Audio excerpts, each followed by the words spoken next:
Hello friends, my self CA याचना मुथा बुरट। बेटा हम कर रहे थे जीएसटी का रिवीजन। किससे? समरी बुक से। ये मेरी समरी बुक कहां पे अवेलेबल है बेटा? It is available on my website www.icaleague.com पे अवेलेबल है। आपके पास नहीं है तो आप डाउनलोड कर लीजिए। डाउनलोडिंग में अगर आपको बाई चांस किसी को इश्यू आता है, वैसे बिल्कुल नहीं आना चाहिए, तो आप इस नंबर पे कांटेक्ट कर सकते हो। ये ऑफिस का नंबर है, वो आपको दे देंगे समरी बुक। इनफैक्ट आपको जो भी फ्री रिसोर्सेज चाहिए सब कुछ वेबसाइट पे अवेलेबल है बेटा। मैंने यहाँ पे आपके अटेम्प्ट के हिसाब से अपडेटेड क्वेश्चन बैंक, देन आपकी दोनों समरी बुक, जीएसटी की, कस्टम्स की summary book, then list of sections, amendment booklet, सब कुछ वहां पे अवेलेबल है। ठीक है, तो आप वहां से डाउनलोड कर सकते हो। ठीक है, अब हम स्टार्ट करेंगे बेटा। इस लेक्चर में हमने डिस्कस करना है ई वे बिल।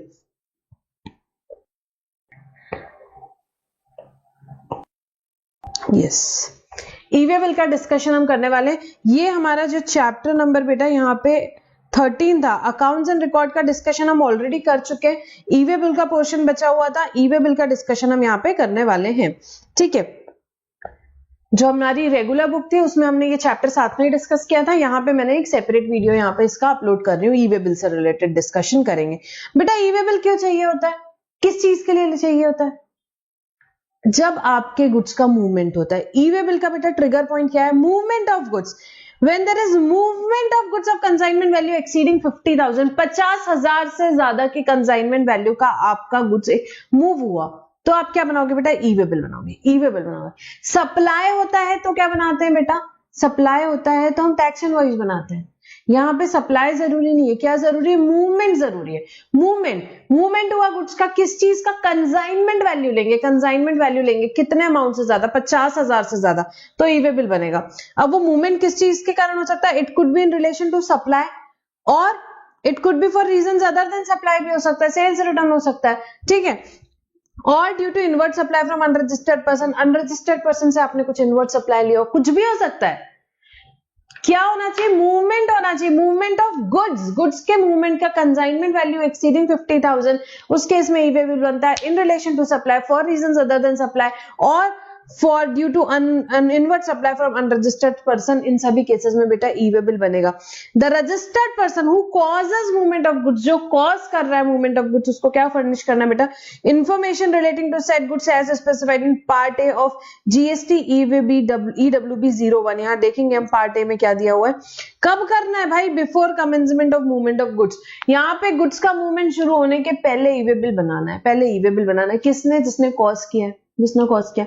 अब कुछ वजह स्पेशल सिचुएशन है जिसमें ई वे बिल की रिक्वायरमेंट रहेगी, इवन इफ आपका वैल्यू जो है 50,000 से कम है। 50,000 से कम है तो भी ई वे बिल बनाना पड़ेगा। से फॉर एग्जांपल 40,000 का ही वैल्यू है मेरा तो यहाँ पे, तो भी ई वे बिल बनाना पड़ेगा। कब? जब इंटर स्टेट ट्रांसफर हो रहा है। प्रिंसिपल ने जॉब वर्क को किया, जॉब वर्कर को किया, प्रिंसिपल ने जॉब वर्कर को किया, या हैंडीक्राफ्ट गुड्स का ट्रांसफर है by a person exempted from obtaining registration. Registration के चैप्टर में देखा था, हैंडीक्राफ्ट गुड्स का मूवमेंट आप कर रहे हो तो भी you were exempted from obtaining registration. But यहाँ पे क्या बोला भाई? ई वे बिल तो बनाना पड़ेगा। ई वे बिल तो बनाना पड़ेगा। Voluntary generation of e way bill, अब नहीं है 50,000 का वैल्यू, 10,000 का वैल्यू, मुझे ई वे बिल बनाना है तो बनाओ, कोई बना ही नहीं है। तो इन तीनों केसेस में बेटा 50,000 से कम का वैल्यू तो भी ई वे बिल बनेगा। क्या? इंटरस्टेट ट्रांसफर कर रहा है कौन? प्रिंसिपल जॉब वर्कर को कर रहा है, यहाँ पे प्रिंसिपल जॉब वर्कर को कर रहा है, या हैंडीक्राफ्ट गुड्स का इंटरस्टेट ट्रांसफर हो रहा है जो पर्सन को एग्जेम्प्टेड फ्रॉम रजिस्ट्रेशन है तो भी फॉर, और या voluntary generation of e way bill आप करना चाहते हो तो बिल्कुल आप कर सकते हो, कोई दिक्कत नहीं है। अब ई वे बिल बेटा दो पार्ट में होता है, एक पार्ट ए होता है, एक पार्ट बी होता है। पार्ट ए जो होता है उसमें क्या डिटेल्स होती है, और पार्ट बी में आपके व्हीकल से रिलेटेड डिटेल होती है, ट्रांसपोर्टर बनाता है। ठीक है, पार्ट ए में देखते हैं क्या डिटेल्स होती है। An e way bill form GST EWB contains two parts. Part A में भाई आपके जीएसटी आइन है, सप्लायर का, जो सप्लायर है उसका जीएसटी आइन, प्लेस ऑफ डिलीवरी, कहाँ डिलीवरी होने वाला है, गुड्स से रिलेटेड सारे डिटेल बेटा। रिसिपिएंट का जीएसटी आइन नंबर रहेगा, डॉक्यूमेंट का नंबर रहेगा, डॉक्यूमेंट का डेट रहेगा, वैल्यू क्या है, गुड्स का HSN कोड क्या है, और किस रीजन से क्यों ट्रांसपोर्ट किया जा रहा है, ये सारी डिटेल्स रहेगी। सिंपल है। सप्लायर और रिसिपिएंट का जीएसटी आइन नंबर है। जगह भाई सप्लायर रिसिपिएंट का डिटेल है, समझ लो आप, जगह का डिटेल है, गुड्स का डिटेल है, डॉक्यूमेंट का डिटेल है। जीएसटी आइन किसका? सप्लायर का, रिसिपिएंट का। डिलीवरी का प्लेस बता दिया, डॉक्यूमेंट का क्या नंबर है, डॉक्यूमेंट का क्या डेट है, फिर गुड्स से रिलेटेड क्या, गुड्स का वैल्यू क्या है, HSN क्या है, और क्यों ट्रांसपोर्ट कर रहे हैं, ये सारी डिटेल्स कहाँ रहती है? पार्ट ए में रहती है। पार्ट बी में क्या रहेगा? व्हीकल नंबर और ट्रांसपोर्ट का डॉक्यूमेंट नंबर, व्हीकल नंबर और ट्रांसपोर्ट का document number. Now, part A to be furnished by the person, by the registered person who is causing the movement of goods. Part A किसको furnish करना है? जो cause कर रहा है movement of goods, जो कॉज कर रहा है. हाउएवर पार्ट ए और कौन फर्निश कर सकता है? भाई ट्रांसपोर्टर भी फर्निश कर सकता है, कोई दिक्कत नहीं है. उसे ऑथराइजेशन रिसीव हुआ है रजिस्टर्ड पर्सन से, तो ट्रांसपोर्टर भी कर सकता है. एंड सेकेंडली, ई-कॉम ऑपरेटर और कुरियर एजेंसी जब उसे ऑथराइजेशन मिला है किससे? कंसाइनर से, तब कौन कर सकते हैं? ई-कॉम ऑपरेटर से अगर गुड्स यहाँ पे जा रहा है या कुरियर एजेंसी जा रही है से जा रहा है तो ठीक है. पार्ट बी कौन फर्निश करने पड़ेगा बेटा? Who is transporting the goods. उसी को तो पता है भाई कौन से व्हीकल से वो लेके जा रहा है, ट्रांसपोर्ट का डॉक्यूमेंट नंबर क्या है, ट्रांसपोर्ट व्हीकल का डिटेल्स है, तो कौन करेगा? ट्रांसपोर्टर करेगा, ट्रांसपोर्टर फिल करेगा पार्ट बी. सिंपल है बेटा, बहुत बहुत एक्सट्रीमली सिंपल प्रोविजन है ई-वे बिल का. कुछ ज्यादा टेक्निकल है ही नहीं कि इसमें डिटेल में जाए, बस हम लोगों ने पूरा पढ़ा हुआ है, क्वेश्चन बैंक सॉल्व किया हुआ है, हम खाली यहाँ पे रिवाइज कर रहे हैं. ठीक है. E-way bill is required to be generated by. E-way bill किसको जनरेट करना है बेटा? जब गुड्स ट्रांसपोर्ट कर रहे हैं कौन? एक रजिस्टर्ड पर्सन. रजिस्टर्ड बोले तो रजिस्टर्ड अंडर जीएसटी एक्ट बेटा. ठीक है. So transported by a registered person as a consignor और कंसाइनी. रजिस्टर्ड पर्सन कंसाइनर है चाहे कंसाइनी, कोई भी हो, सप्लायर हो सकता है या रिसिपेंट हो सकता है, कोई भी हो सकता है, कोई दिक्कत नहीं. तो जो भी रजिस्टर्ड पर्सन है, गवर्नमेंट उसी पे तो रिस्पॉन्सिबिलिटी डालेगी भाई, अनरजिस्टर्ड पे तो ना जाएगी. तो कंसाइनर कंसाइनी जो भी रजिस्टर्ड है उसने जनरेट करना है क्या? Registered person to generate e-way bill. E-way bill not generated by registered person and goods are handed over to transporter for transportation of the goods by the road. यहाँ पे consignee ने e-way bill generate ही नहीं किया, transporter को दे दिया. Transporter को दे दिया कि भाई तू जनरेट कर ले. तो उस केस में रजिस्टर्ड पर्सन को डिटेल्स देनी पड़ेगी ट्रांसपोर्टर को. In part B and e-way bill shall be generated by the transporter. Registered person क्या करेगा? ट्रांसपोर्टर की डिटेल्स दे देगा पार्ट बी में. और यहाँ पे ई-वे बिल कौन जनरेट करेगा बेटा? ई-वे बिल ट्रांसपोर्टर भी जनरेट कर सकता है, कोई दिक्कत नहीं है.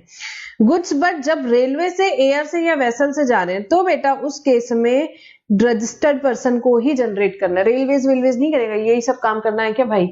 रेलवे, एयर या वेसल से जा रहे हैं तो उस केस में रजिस्टर्ड पर्सन ही जनरेट करेगा ई-वे बिल. अब रेलवेज के केस में बेटा रेलवे को डिलीवर नहीं करना है goods unless e-way bill required under rules is produce at the time of delivery. तो डिलीवरी के टाइम तक के ई-वे बिल रेलवेज के केस में प्रोड्यूस करेगा, तभी रेलवे क्या करेगा बेटा? यहाँ पे गुड्स डिलीवर करेगा. अदरवाइज रेलवेज गुड्स आपका डिलीवर नहीं करेगा. इनकेस ट्रांसपोर्टेशन किससे हो रहा है? रेलवेज से हो रहा है. Now, when it is not mandatory to furnish the detail of conveyance in Part B, details of conveyance may not be furnished in Part B of the e-way bill where the goods are transported for a distance up to 50 km within the state or union territory. दो चीजें, एक तो भाई distance कितना होना चाहिए? 50 kilometre तक के ही होना चाहिए. दूसरा आपके सेम स्टेट में होना चाहिए, सेम स्टेट में होना चाहिए. ऐसा नहीं कि भाई बॉर्डर में जा रहा है, इंटर स्टेट हो गया 50 किलोमीटर पे, वैसा फिर नहीं. पार्ट बी की इंफॉर्मेशन कब नहीं देना है? मतलब कि व्हीकल का नंबर का, व्हीकल का डिटेल्स जो है वो कब नहीं देना है? ट्रांसपोर्ट डॉक्यूमेंट नंबर और व्हीकल का डिटेल्स कब नहीं देना है भाई? तब जब मेरा गुड्स 50 किलोमीटर की रेंज के अंदर ट्रांसपोर्ट हो रहा है. And secondly with in the state, inter state नहीं हो रहा है और 50 किलोमीटर के अंदर, तो व्हीकल का डिटेल्स नहीं भी दिया तो चलेगा. Then acceptance and rejection of e-way bill. अभी क्या हुआ? जो details of e-way bill generated shall be made available to supplier और रिसिपिएंट इफ रजिस्टर्ड. जिसने भी डिटेल्स डाला तो दूसरी पार्टी को क्या जाएगी? मैंने सप्लायर है फॉर एग्जांपल, मैंने ई-वे बिल यहाँ जनरेट किया तो क्या जाएगी? दूसरी पार्टी को उसकी डिटेल्स जाएगी. उसने क्या करना है? Such supplier or recipient shall communicate his exception or rejection of the consignment covered by the e-way bill. वो एक्सेप्ट करेगा या रिजेक्ट करेगा कि हाँ भाई फॉर एग्जांपल मैंने आपको गुड्स भेजे तो मैंने ई-वे बिल यहाँ जनरेट कर दिया, आपके पास डिटेल आई तो आप बोले कि भाई ठीक है ये गुड्स आपको आ रहे हैं याचना से, तो आपने एक्सेप्ट कर लिया. मतलब कि आप रिस्पॉन्सिबिलिटी ले रहे हो कि हाँ भाई ये गुड्स मेरे ही है, मैंने याचना को बोला था यहाँ पे याचना मुझे भेज दी. तो जो दोनों में से एक पार्टी है, एक बनाएगी, दूसरी एक्सेप्ट या यहाँ पे रिजेक्ट करेगा. In case person to whom information in part A is made available does not communicate his exception or rejection within the specified time, it shall be deemed that it has accepted the details. The specified time limit for this purpose is 72 hours of details being made available to him on the common portal or delivery of goods whichever is earlier. अब बेटा यहाँ पे क्या हुआ? आपने क्या किया? आपने एक्सेप्ट या रिजेक्ट ही नहीं किया, तो फिर क्या करेंगे भाई? डीम्ड एक्सेप्टेंस ही माना जाएगा. डीम्ड एक्सेप्टेंस माना जाएगा कितना टाइम में? टाइम दिया गया है आपको 72 आवर्स. यहाँ पे जब भी आपको कॉमन पोर्टल में वो वहां पे इंफॉर्मेशन आ गई उसके 72 आवर्स में, या जब भी आपको गुड्स डिलीवर हो रहे हैं, विच एवर इज अर्लियर, आपको क्या टाइम दिया गया है. अगर आपने उस टाइम तक के कुछ नहीं किया तो इट विल बी डीम्ड कि वो आपने एक्सेप्ट कर लिया है. इट विल बी डीम कि आपने एक्सेप्ट कर दिया, ठीक है। तो ये acceptance rejection. Next, validity period of e way bill, consolidated e way bill. Validity period की बात करेंगे बेटा, अप टू 200 किलोमीटर, 200 किलोमीटर तक के क्या वैलिडिटी है? 1 डे है बेटा, 1 day. In case other than over dimensional cargo or multimodal shipment in which at least one leg involves transportation by ship। तो up to 200 किलोमीटर तक के क्या है? 1 डे है, 1 डे है, ठीक है। For every 200 किलोमीटर और part thereof 1 additional day, 200 kilometre और पार्ट thereof 1 additional day हो जाएगा। Other than over dimensional cargo और multimodal shipment in which at least 1 leg involves transportation by ship. इनकी बात नहीं कर रहे, ओवर डायमेंशनल कार्गो की बात नहीं कर रहे, वो बड़े बड़े ट्रक होते हैं ना हाईवे में, उनकी बात नहीं हो रही। Multimodal shipment in which at least 1 leg involves transportation by ship. Multimodal shipment में क्या होता है भाई? ट्रांसपोर्टेशन गुड्स का ही हो रहा है, बट उसमें क्या है, यहाँ पे फॉर एग्जाम्पल यहाँ पे एक लेग क्या रहेगा? शिप का रहेगा, फिर सेकेंड हो सकता है व्हीकल का हो फॉर एग्जाम्पल। तो जिसमें एक एटलीस्ट क्या है आपका मोड ऑफ ट्रांसपोर्टेशन यहाँ पे शिप है, तो उस केस में उसको क्या बोलते हैं? Multi modal shipment in which at least 1 leg involves transportation by ship या ओवर डायमेंशनल कार्गो। उनके अलावा बाकी सबकी बात हो रही है। So first 200 kilometre 1 day, for every 200 kilometre और पार्ट देयर ऑफ कितना हो जाएगा बेटा? 1 डे। तो 500 किलोमीटर के लिए वैलिडिटी कितनी रहेगी भाई? फर्स्ट 200 किलोमीटर के लिए 1 डे, नेक्स्ट 200 किलोमीटर के लिए 1 डे, और उसके बाद 100 किलोमीटर और है उसके लिए और 1 डे, तो 3 days हो जाएगी आपकी वैलिडिटी। नेक्स्ट बेटा, यहाँ पे अप टू 20 किलोमीटर, यहाँ पे क्या हुआ? up to 20 kilometers in 1 day in case of over dimensional cargo or multimodal shipment in which at least 1 leg involves transportation by ship। तो यहाँ पे क्या होगा? 1 डे हो जाएगा। किस केस में बात हो रही है? In case of over dimensional cargo और multimodal shipment at least in which at least 1 leg involves transportation by ship. 20 kilometre up to 20 kilometre 1 day, for every 20 kilometre और part thereof 1 additional day हो जाएगा, 1 additional day हो जाएगा। किसकी बात हो रही है? अगेन ओवर डायमेंशनल कार्गो या मल्टी मॉडल शिपमेंट जिसमें एटलीस्ट 1 leg शिप्स है। तो उसमें क्या है बेटा? 20 किलोमीटर तक के लिए 1 डे है, नेक्स्ट 20 किलोमीटर के लिए 1 डे है, फिर उसके बाद में यहाँ पे क्या हो जाएगा? Next 20 kilometre of part thereof के लिए 1 डे। तो फॉर एग्जांपल अगेन 50 किलोमीटर की अगर मैं बात करूं तो कितना दिन हो जाएगा बेटा? First 20 kilometre 1 day, next 20 kilometre 1 more day, and then उसके बाद के 10 किलोमीटर के लिए 1 more डे। सो 3 days हो जाएगी वैलिडिटी, ठीक है। ये क्या हो गया बेटा? Validity of e way bill. आगे चलेंगे। Now transfer of goods from one conveyance to another. क्या हो रहा है यहाँ पे? एक कन्वेंस से दूसरे कन्वेंस में मेरे को गुड्स ट्रांसफर करना है, मेरे को गुड्स ट्रांसफर करना है। कोई भी रीजन हो सकता है, कोई भी रीजन हो सकता है, मेरा कन्वेंस खराब हो गया है, कोई भी बात हो सकती है। अभी क्या, तो गवर्नमेंट ने क्या बोला? Goods are transferred from one conveyance to another by या तो कंसाइनर कर रहा है या recipient who has provided information in party और the transporter shall before transfer and further movement of goods update the details of conveyance and part B. अब government की expectation देखो, यहाँ पे ट्रांसपोर्टर्स इंडिया में कैसे रहते हैं। गवर्नमेंट का क्या बोलना है कि भाई गुड्स क्या हो रहे हैं? एक कन्वेंस से यहाँ पे एक ट्रक से दूसरे ट्रक में आप ट्रांसफर कर रहे हो, तो ट्रांसफर के पहले before such transfer and further movement update details of convention part B. आपने क्या करना है भाई? आपको पोर्टल में जाना है और आपको क्या करना है? वहां पे जा करके आपको पार्ट बी में क्या करना है? कन्वेंस की डिटेल अपडेट करनी है। व्हीकल का डिटेल चेंज हो गया, गुड्स तो वही है पर व्हीकल नंबर चेंज हो गया यहाँ पे आपका, तो आपको क्या करना है? जाके पार्ट बी में व्हीकल की डिटेल्स आनी है। गवर्नमेंट अब भाई यहाँ पे उसका ट्रक खराब हो गया, ट्रांसपोर्टर का सरदार जी लेकर के जा रहे हैं, आगे लेकर के जा रहे हैं, तो गवर्नमेंट ने बोला नहीं, अभी आप दूसरे ट्रक में डालो, उसके पहले मूवमेंट स्टार्ट करो, उसके पहले क्या करो भाई? Log in to the portal and वहां पे आप अपडेट करो क्या? व्हीकल की डिटेल्स, ठीक है। एक्सपेक्टेशन देखो। नेक्स्ट, अभी बहुत सारी एक्सपेक्टेशंस और आगे देखेंगे हम। The documents and devices to be carried by person in charge of conveyance। जो कन्वेंस का पर्सन इंचार्ज है उसने क्या क्या डॉक्यूमेंट्स लेके जाने? भाई गुड्स लेके जा रहा है, उसके साथ में या तो उसका invoice, bill of supply, delivery challan, as the case में भी जो भी एप्लीकेबल है वो लेके जाएगा, and copy of e way bill in physical form और e way bill number in electronic form or mapped to RFID embedded onto the conveyance except in case of movement of goods by rail or by air or by vessel। ठीक है। अब ये देखो और expectation है, ई way bill पूरा system में e way bill का बड़ा डिले आया और आके भी पूरी तरह से जिस हिसाब से उन्होंने सोचा था पूरा इंप्लीमेंट नहीं हो पाया। क्यों? क्योंकि देखो यहाँ पे ये तो ठीक है, एक तो आपको क्या रखनी है? इनवॉइस रखोगे। फर्स्ट पॉइंट में क्या है? Invoice, bill of supply, delivery challan, ये तो रख लिया, कोई दिक्कत नहीं है। या तो जो ई वे बिल निकाला उसका फिजिकल फॉर्म रख लो, या तो ई वे बिल नंबर रख सकते हो आप इलेक्ट्रॉनिक फॉर्म में, वो भी गवर्नमेंट ने बोला चलेगा, कोई दिक्कत नहीं है। या map to RFID embedded on to the conveyance, मतलब कि जो ट्रक है आपका कन्वेंस है उसमें एक डिवाइस लगवाएंगे RFID, जो क्या करेगा? जो ये आपका जब चेक पोस्ट से आपका ट्रक जा रहा है तो वो वहां से रीड कर लेगा वो आपके ईवे बिल से लिंक्ड रहेगा और पता चल जाएगा कि आपके कन्वेंस के अंदर क्या गुड्स है, आपके कन्वेंस के अंदर क्या गुड्स है, ठीक है। तो ये भी सिस्टम गवर्नमेंट ने चाहा था बट ये पूरी तरह से आ नहीं पाया है, अभी तक आ नहीं पाया। तो क्या रहेगा, आपका जो कन्वेंस रहेगा उसमें RFID डिवाइस एम्बेडेड रहेगी, जो कि चेक पोस्ट से ऊपर से गवर्नमेंट देख लेगी, यहाँ पे जो भी ऑफिसर है वो देख लेगा कि भाई इस ट्रक के अंदर क्या माल है। तो RFID अगर आपका मैप रहा तो ठीक है, accept in case of movement of rail और एयर और वेसल, ऑब्वियसली उसमें RFID नहीं रह सकती, बट अगर आपका यहाँ पे व्हीकल जा रहा है तो उसमें RFID का प्रोविजन इन्होंने दिया हुआ है, ठीक है। ये इन लोग लेके आने वाले थे बट इनिशियली बाकी कंट्रीज में बाहर है, बट यहाँ पे इंडिया में पूरी तरह से ये चीज आ नहीं पाई। In case of imported goods also carry bill of entry, imported goods के केस में क्या बिल ऑफ एंट्री भी साथ में होना चाहिए, ठीक है। गुड्स इंपोर्ट किया है यहाँ पे और ट्रांसपोर्ट हो रहा है तो क्या बिल ऑफ एंट्री होना चाहिए।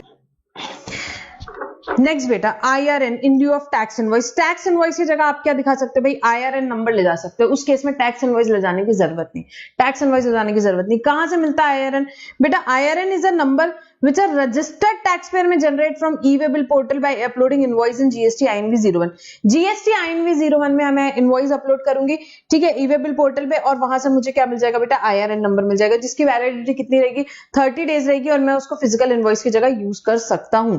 इसके सारे लॉजिक्स हमने पढ़े थे भाई, क्यों आए ये सब कंसेप्ट, बड़े इंटरेस्टिंग कंसेप्ट है, बट अभी रिविजन है इसलिए मैं बहुत डिटेल में नहीं जाऊंगी। रजिस्टर्ड पर्सन में obtain IRN from the common portal by uploading on the said portal a tax invoice issued by him and produce the same for verification by proper officer in lieu of tax invoice की जगह वो क्या कर सकता है, वो IRN number दे सकता है, वो रेफरेंस नंबर दे सकता है। एंड वो वैलिड कितना रहेगा, 30 days from the date of uploading, 30 days from the date of uploading. Registered person will not have to upload the information on part A of e-way bill for generation of e-way bill and the same shall be auto populated by the common portal, and ये information क्या हो जाएगी बेटा, auto populate हो जाएगी। तो IRN किसकी जगह यूज हो सकता है बेटा, instead of physical invoice IRN carry किया जा सकता है, वो 30 डेज तक के वैलिड रहेगा, इनवॉइस रेफरेंस नंबर रहेगा, ठीक है। उस केस में फिजिकल इनवॉइस की जरूरत नहीं है। अब documents in lieu of e-way bill, whereas circumstances so warrant, commissioner may by notification require the person in charge of conveyance to carry the following documents instead of e-way bill। तो यहाँ पे अगर case to case यहाँ पे circumstances अगर government को, यहाँ commissioner को ऐसे लगते हैं तो कमिश्नर नोटिफाई करेगा कि पर्सन इंचार्ज को क्या कैरी करना है, ये डॉक्यूमेंट्स कैरी करना है ई-वे बिल की जगह। कौन बताएगा, कमिश्नर बताएगा। किस बेसिस पे, सर्कमस्टांसेस के बेसिस पे। क्या कैरी करेगा वो, टैक्स इनवॉइस या बिल ऑफ सप्लाई या बिल ऑफ एंट्री या डिलीवरी चालान, जहां पे कुछ अदर देन सप्लाई वाला है। सप्लाई है तब तो भाई टैक्स इनवॉइस करेगा, ठीक है। अदर देन सप्लाई है तो यहाँ पे डिलीवरी चालान ले जाएगा। तो कौन बताएगा बेटा, ये कमिश्नर बताएगा। Then cancellation of e-way bill, जो मैंने ई-वे बिल बनाया क्या वो कैंसिल हो सकता है, हाँ जी बिल्कुल हो सकता है, कोई दिक्कत नहीं है। Where e-way bill has been generated but goods are neither transported not transported as per the details furnished in e-way bill. अब मैंने ई-वे बिल तो बना लिया, मैंने ई-वे बिल बना दिया, या तो कुछ ट्रांसपोर्ट ही नहीं हुए, या उस वैसे ट्रांसपोर्ट नहीं हुए, उस क्वांटिटी में नहीं हुए, या वो स्पेसिफिकेशन के लिए जो भी है, जो मैंने बनाया डिटेल्स उसके हिसाब से कुछ ट्रांसपोर्ट नहीं हो रहे, तो उस केस में ई-वे बिल में भी cancelled electronically on the common portal with in how much time बेटा, ये बात पक्की, 24 घंटे के अंदर, 24 आवर्स ऑफ इट्स जनरेशन आपने उसको कैंसिल कर देना है। बट अब क्या हुआ, आप बढ़िया ई-वे बिल लेकर रास्ते में निकले, ऑफिसर ने एग्जामिनेशन किया, कुछ लगा आपको गड़बड़ है, 24 घंटे हुए नहीं, आपने बोले कैंसिल कर दो ई-वे बिल, नहीं बेटा, नॉट पॉसिबल। अगर आपका क्या हो गया है, if e-way bill can not be cancelled if it has been verified in transit, यहाँ पे वेरिफिकेशन हो गया, आप कुछ तो फ्रॉड करने चले थे, आपने बोला अरे भाई ये वेरिफिकेशन हो रहा है कैंसिल कर दो, नॉट पॉसिबल, नहीं चलेगा। अगर वेरीफाई हो गए ट्रांजिट में तो फिर आप ई-वे बिल यहाँ पे कैंसिल नहीं कर सकते। Unique e-way bill number is generated is valid for a period of 15 days, तो यहाँ पे जो भी ई-वे बिल आप जनरेट करते हो वो क्या रहेगा बेटा, 15 दिन तक की उसकी वैलिडिटी रहेगी। Now facility of uploading information regarding detention of vehicle, अब क्या हुआ, बढ़िया सरदार जी अपनी गाड़ी लेकर के जा रहे थे यहाँ पे, अब क्या हुआ, रास्ते में ऑफिसर को शक हुआ कि इसमें कुछ गड़बड़ है, तो ऑफिसर ने क्या किया, आपकी यहाँ पे व्हीकल को रोका। तो अब यहाँ क्या देखते हैं क्या गवर्नमेंट की एक्सपेक्टेशन है और क्या चीजें प्रोविजन है। Where a vehicle has been intercepted and detained for a period exceeding 30 minutes, 30 minute से ज्यादा रोक लिया उन्होंने व्हीकल को। The transporter may upload the said information in specified form on the common portal। तो यहाँ पे फिर से ट्रांसपोर्टेशन सरदार जी से एक्सपेक्टेशन आई, यहाँ पे क्या एक्सपेक्टेशन आई भाई गवर्नमेंट ने बोली कि आप एक काम करो, आपके व्हीकल को ऑफिसर ने 30 मिनट से ज्यादा रोका, आप पोर्टल में लॉग इन करो और आप क्या कर दो बेटा, यहाँ पे आप इंफॉर्मेशन अपलोड कर सकते हो कॉमन पोर्टल में, ठीक है। गवर्नमेंट को देखो, गवर्नमेंट का क्या थॉट प्रोसेस है यहाँ पे, एजुकेशन लेवल क्या सोच रही है गवर्नमेंट की, भाई यहाँ पे जो हमारे यहाँ इंडिया में ट्रांसपोर्टर्स होते हैं उनकी है, ठीक है, बट प्रोविजन है, मैं पढ़ा रही हूँ, ठीक है। Inspection and verification of goods. A summary report of every inspection of goods in transit shall be recorded online by the proper officer in part A. क्या हुआ, ऑफिसर को भी काम पे लगा दिया गवर्नमेंट ने, क्या बोला, summary report of every inspection of goods in transit shall be recorded online by the proper officer within 24 hours of inspection, and final report in part B shall be recorded within 3 days of inspection. Government ने क्या बोला, अच्छा inspection किया, गाड़ी रोकी, तो बेटा तुम भी काम करो, ऑफिसर को बोला आप भी काम करिए। क्या काम करना है आपको, आपको एक तो समरी रिपोर्ट बनानी है, फटाफट इंस्पेक्शन हुआ 24 घंटे के अंदर एक रिपोर्ट बना के अपलोड कर दो पार्ट ए में, और फाइनल रिपोर्ट बना दो 3 दिन में, इंस्पेक्शन में क्या मिला क्या नहीं मिला डाल दो कॉमन पोर्टल में। द कमिश्नर और any other officer authorised bye him on sufficient cause being shown extend the time limit for or recording of the final report for a further period not exceeding 3 days, ठीक है। तो यहाँ पे क्या कर सकते हैं, अगर यहाँ पे ऑफिसर को लगता है, यहाँ कमिश्नर को लगता है कि सफिशिएंट कॉज है, तो उस केस में वो टाइम लिमिट एक्सटेंड कर सकते हैं फाइनल रिपोर्ट की, कितना period, not exceeding 3 days, not exceeding 3 days, तो 3 दिन और क्या कर सकता है, वो एक्सटेंड कर सकता है। No further physical verification of said conveyance shall be carried out again in the same state unless specific information regarding evasion of tax is made available subsequently. तो भाई आपके व्हीकल को सेम स्टेट में दोबारा नहीं रोका जाएगा, एक बार चेक हो गया ठीक है, दोबारा नहीं रोका जाएगा, दूसरे स्टेट में रोक सकते हैं। सेम स्टेट में कब रोकेंगे, जब आपको भी इंफॉर्मेशन मिले कि कुछ इवेजन ऑफ टैक्स वगैरह का चक्कर है, तो उस केस में रोक सकते हैं, कोई दिक्कत नहीं। तो एक व्हीकल को एक स्टेट में दूसरी बार सिर्फ तभी रोका जा सकता है जब स्पेसिफिक इंफॉर्मेशन मिली, किसकी, relating to evasion of tax, relating to evasion of tax मिली तो आप दोबारा रोक सकते हो, बार बार परेशान नहीं कर सकते। बहुत बढ़िया प्रोविजन बनाए यहाँ पे, अननेसेसरी जो हरासमेंट होता था चेक पोस्ट पे, ये सब चीजें यहाँ पे बंद करने के लिए ये सारे प्रोविजन बने हुए हैं। Only such goods or conveyance should be detained, confiscated in respect of which there is a violation of the provision of the GST Act or rules made thereunder.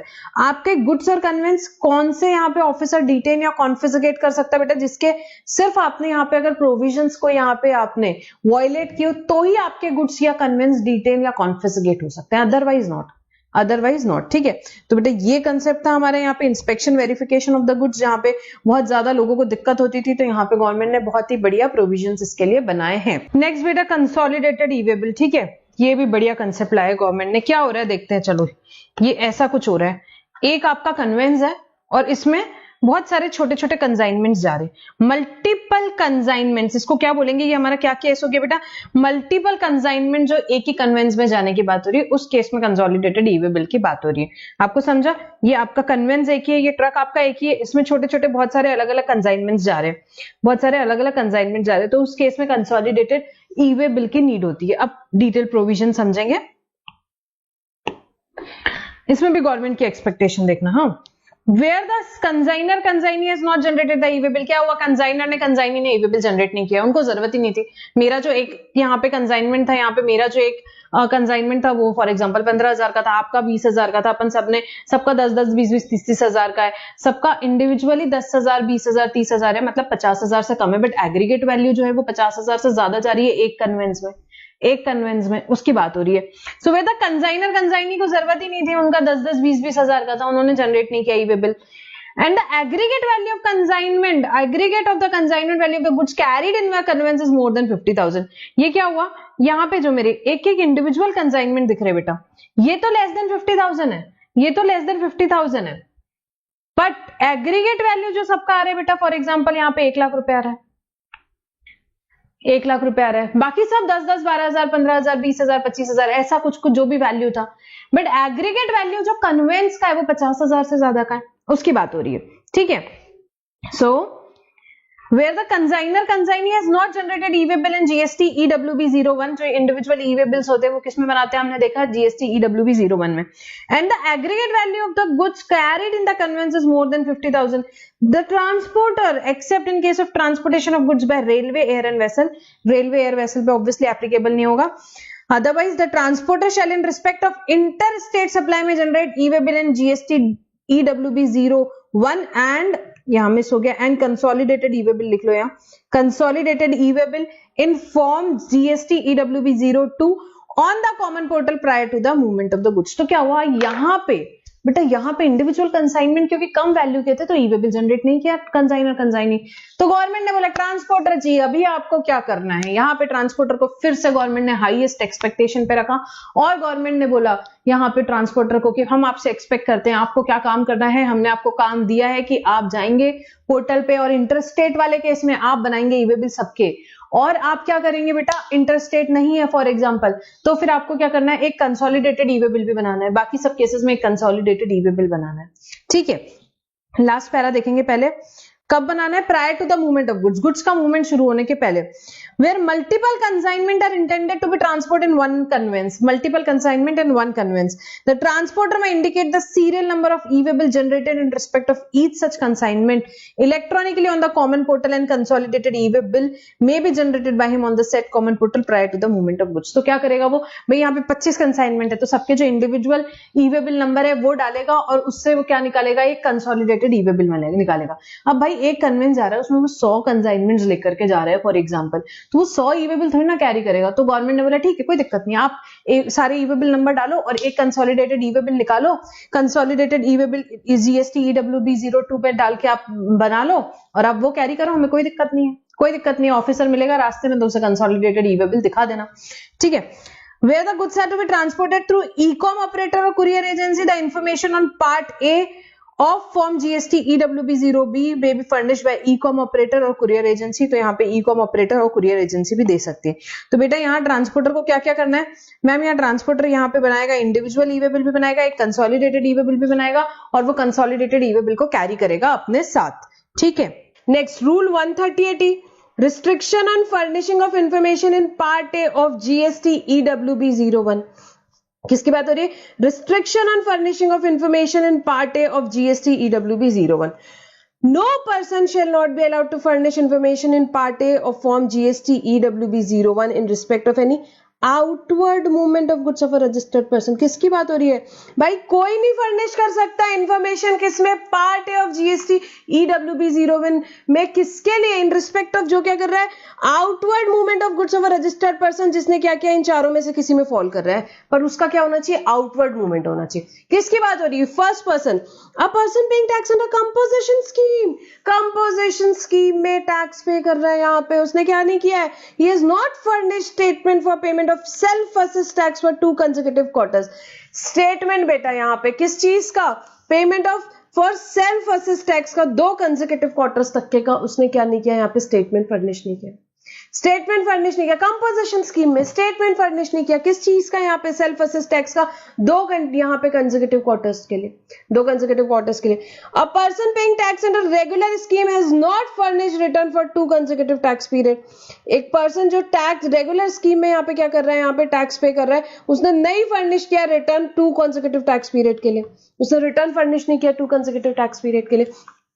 A person paying tax under regular scheme has not furnished GSTR1 for any 2 months or quarters। तो यहाँ पे क्या कर रहा है भाई, यहाँ पे रेगुलर स्कीम वाला है, उसने क्या नहीं फर्निश किया बेटा, GSTR1 फर्निश नहीं किया 2 मंथ्स या 2 क्वार्टर्स तक के लिए। या पर्सन जिसका रजिस्ट्रेशन सस्पेंड किया गया है under rule 21A pending the completion of proceeding for cancellation of registration, cancellation of registration के ड्यूरिंग में क्या हुआ है, यहाँ पे उसका रजिस्ट्रेशन सस्पेंड कर दिया गया। तो इन चारों में से किसी का भी बेटा, किसकी बात है, कंपोजिशन स्कीम वाला 2 consecutive क्वार्टर तक के क्या नहीं फर्निश किया, statement of payment of self assessed tax. Then उसके बाद रेगुलर स्कीम वाला है, उसने रिटर्न ही फर्निश नहीं किया 2 टैक्स पीरियड तक के लिए। देन जीएसटीआर1 फर्निश नहीं किया, रेगुलर स्कीम वाले ने 2 महीना या क्वार्टर एज द केस में भी, या जिसका रजिस्ट्रेशन या कैंसिल है उसका क्या अभी सस्पेंशन हुआ है। सो ये चारों में से बेटा कोई भी केस में किसी को भी अलाउड नहीं कि क्या कर सके, वो इंफॉर्मेशन फर्निश कर सके जीएसटी ईडब्ल्यूबी 01 में इन respect of what, outward movement of goods of a registered person. अगर ये लोग जो है ये अगर आउटवर्ड मूवमेंट कर रहे हैं तो इनके रिस्पेक्ट पे कोई भी क्या नहीं कर सकता, फर्निश नहीं कर सकता इंफॉर्मेशन। हाउएवर कमिश्नर या जुरिस्डिक्शनल कमिश्नर की बात हो रही है, commissioner may on receipt of an application from a registered person on sufficient cause being shown for reasons to be recorded in writing by ordering the prescribed form allow furnishing of said information in part A of GST EWB 01 subject to prescribed conditions and restriction। तो यहाँ पे commissioner को अगर लगता है, उसे application की किसने, रजिस्टर्ड पर्सन ने, उसको लगता है सफिशिएंट कॉज बताया है, उसने रीजंस जो है वो रिकॉर्ड करेगा राइटिंग में और बोल सकता है कि ठीक है भाई आप इंफॉर्मेशन दे सकते हो कि इसमें पार्ट ए में GST EWB 01 में An order rejecting the said request shall not be passed without giving the said person reasonable opportunity of being heard. Obviously, rejection का order अगर आपको pass करना है तो उसे opportunity of being heard देनी ही पड़ेगी. ठीक है बेटा. So यहाँ पे complete होता है हमारा ये particular topic जो e-way bill से related revision था, यहाँ पे हम complete कर. हमारा ये accounts and records वाला जो chapter था, जैसे मैंने बताया, उसी के portion का e-way bill portion था. हमने उस time discuss नहीं किया था. मैंने बोला था मैं separately lecture डालूंगी. तो यहाँ पे ये हमने पूरा e-way bill का जो important points है सारा कुछ यहाँ पे डिस्कस किया. सो बेटा आई होप आपको ये सब वीडियोस हेल्प हो रहे होंगे. यहाँ पे आपको एग्जाम की प्रिपरेशन बेटा बहुत जम के करो. बिल्कुल एग्जामिनेशन लेके आना है आपको इस सब्जेक्ट में. क्यों नहीं आएगा? बहुत कॉन्फिडेंट को, बहुत मोटिवेटेड रहो. बिल्कुल आएगा. सारे स्टूडेंट्स को आता है, पहले भी सारे स्टूडेंट्स को आया. आपको क्यों नहीं आएगा? आपको भी बिल्कुल आएगा. आपको भी बिल्कुल एग्जामिनेशन आएगा. आपको बस बहुत अच्छी प्रिपरेशन आपने की है. हमने पूरा 90 आवर्स पढ़ा था, हमने क्वेश्चन बैंक पढ़ा, हमने यहाँ पूरा रिवीजन किया. अब बेटा इंपॉर्टेंट है पेपर में कॉन्फिडेंस एंड प्रेजेंटेशन. कंटेंट बढ़िया लिखो, प्रेजेंटेशन बढ़िया रखो. 3 घंटे पैनिक मत हो, पूरे 16 दिन मोटिवेटेड रहो. मस्त पेपर लिख कर आओ, बढ़िया पेपर लिख के आओ. एग्जामिनर का मन कर जाए भाई इसे तो एग्जामिनेशन देना है, ऐसा पेपर लिख के आओ. बढ़िया मस्त होके पूरे एग्जाम में पेपर्स लिखो, बिल्कुल बिना यहाँ पे कॉन्फिडेंस लूज किए. एग्जाम के बाद देखेंगे ना, जो होगा देखी जाएगी, क्या फर्क पड़ता है, बाद में देखेंगे. बट अभी कॉन्फिडेंस रखो. बाद में 2-3 महीना कोई फर्क नहीं पड़ता, इतना कुछ इंपॉर्टेंट नहीं. एग्जाम के बाद हम लोग कुछ ज्यादा काम नहीं करते हैं. उसके बाद आपको जो सोचना है सोचो, जो करना है करो, बट एग्जाम के टाइम तक बहुत ज्यादा मोटिवेटेड हो. ठीक है बेटा, मेरी पूरी बेस्ट विशेस है आपके साथ. आपको बिल्कुल अच्छे से पढ़ाई करना है, अच्छे से मार्क्स लेकर के आना है. और बेटा ये वीडियोस अगर हेल्प कर रहे हैं आपको तो कमेंट्स में लिखो, सब्सक्राइब करो चैनल, लाइक करो वीडियोस, इससे हमें भी मोटिवेशन मिलता है. ठीक है, तो हम यहाँ पे हमारा डिस्कशन यहीं स्टॉप करते हैं बेटा. Thank you for now.